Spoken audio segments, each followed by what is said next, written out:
यवतमाल जिले के केलापुर में मनरेगा योजना के नाम पर बेरोजगार युवाओं से धोखाधड़ी कर 7 करोड़ रुपए की हेराफेरी का मामला सामने आया है।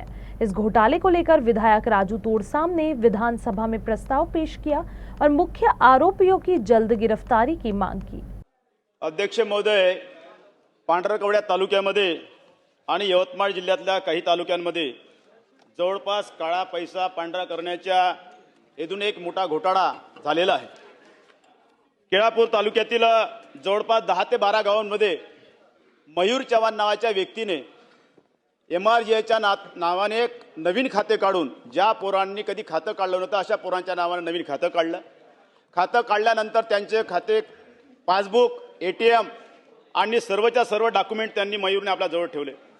अध्यक्ष महोदय, ही घटना वाऱ्यासारखी संपूर्ण जिल्ह्यामध्ये पसरली।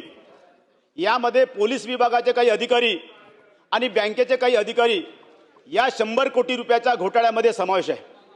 अध्यक्ष महोदय, बँकेच्या अधिकाऱ्याच्या यामध्ये हात नक्की आहे अध्यक्ष महोदय, परंतु आजपर्यंत पोलीस विभागाने त्या बँकेच्या अधिकाऱ्यांना कर्मचाऱ्यांना कुठल्याच प्रकारची कारवाई केली नाही। अध्यक्ष महोदय, माझी विनंती अध्यक्ष महोदय, या माध्यमातून बँकेच्या सर्व कर्मचाऱ्यांना ज्या कर्मचाऱ्यांनी केवळ बँक मॅनेजर जबाबदार अध्यक्ष महोदय, जर 100 करोडपेक्षा मोठा घोटाळा जर या ठिकाणी झाला, 15 खात्यांमध्ये जवळपास 7 कोटीपेक्षाही जास्त पैसा या ठिकाणी काढण्यात आला। अध्यक्ष महोदय, माझी विनंती अध्यक्ष महोदय, या माध्यमातून ज्या मुलांचा कुठलाच संबंध नाही त्या पोरांमध्ये त्यांना दोषमुक्त करणार का, माझा पहिला प्रश्न आहे।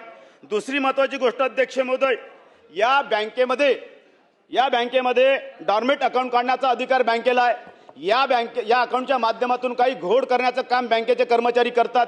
बँकेवर कुठल्याच प्रकारचं नियंत्रण अध्यक्ष महोदय, मला आपल्या माध्यमातून अध्यक्ष महोदय विनंती आहे माननीय मुख्यमंत्र्यांना की बँकेवर अशा प्रकारच्या घोटाळ्या करणाऱ्या अधिकाऱ्यांवर, अशा प्रकारचे घोटाळे करणारे जे काही दलाल असतील, कॉन्ट्रॅक्टर असतील, यांच्यासाठी एक विशिष्ट धोरण सरकार निश्चित करणार आहे का, अशी या ठिकाणी मागणी अध्यक्ष महोदय। उत्तर घेऊया बस।